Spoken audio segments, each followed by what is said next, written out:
तो यहाँ पर 8 फार्मूला है, 8 को से 20 को बनाया गया है।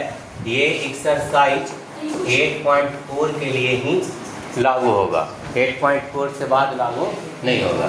तो देखिए ये 8 फार्मूला है। पहला फार्मूला है sine square theta plus cos square theta बराबर 1, और साइन स्क्वायर निकालना है तो देखो ये प्लस है तो ऊपर निकोची में होगा, तो साइन स्क्वायर निकालना है तो 1 माइनस कॉस स्क्वायर कर देंगे, ठीक है। और कॉस स्क्वायर निकालना है तो 1 माइनस साइन स्क्वायर कर देंगे। अगला sec square minus tan square बराबर 1, sec square minus tan square theta बराबर 1। अगर सेक स्क्वायर निकालना है तो माइनस तो ऊपर निकोची होगा, तो 1 प्लस टैन स्क्वायर होगा। और अगर टैन स्क्वायर निकालना है तो सेक स्क्वायर माइनस कितना हो जाएगा 1। तो इस तरह से टोटल 8 है, लेकिन जोड़ जाड़ के 20 आता है। अब इसको हम बताएंगे कि sine square theta plus cos square theta बराबर 1 काहे हुआ, है ना, और कैसे फार्मूला बनता है जो बताएंगे। तो देखिए यहाँ पर सबसे पहला फार्मूला है sine square theta plus cos square theta बराबर 1 काहे होता है, ठीक है।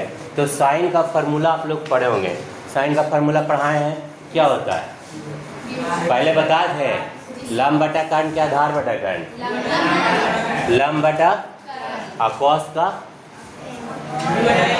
आधार बटा कर्ण, बहुत अच्छा।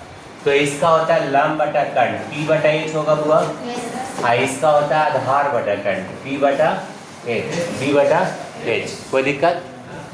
तो दोनों पर स्क्वायर है तो होल स्क्वायर एलसीएम h का h स्क्वायर हो जाएगा बुआ। h स्क्वायर काहे हुआ, कारण है कि दोनों पर स्क्वायर है तो h स्क्वायर बनेगा, ये भी h स्क्वायर बनेगा। ऊपरे कितना बचेगा बुआ, p स्क्वायर। और कोई दिक्कत?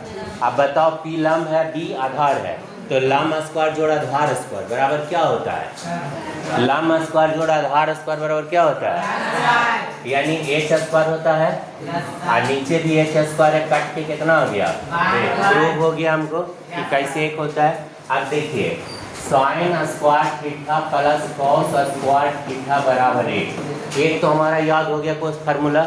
अब इससे हम 3 याद कैसे करेंगे, जैसे एक तो याद हुआ कि sine square plus cos square बराबर कितना हुआ, 1 हुआ। तो अब हमें सीखना है कि इससे 3 को फार्मूला कैसे बनाएंगे, 4 को कैसे बनाएंगे।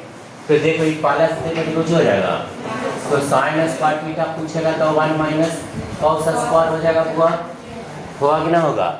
लेकिन अगर कॉस पूछ देगा तो हम बोलेंगे 1 माइनस साइन स्क्वायर, तो 3 एक दूसरे से याद हो जाएगा।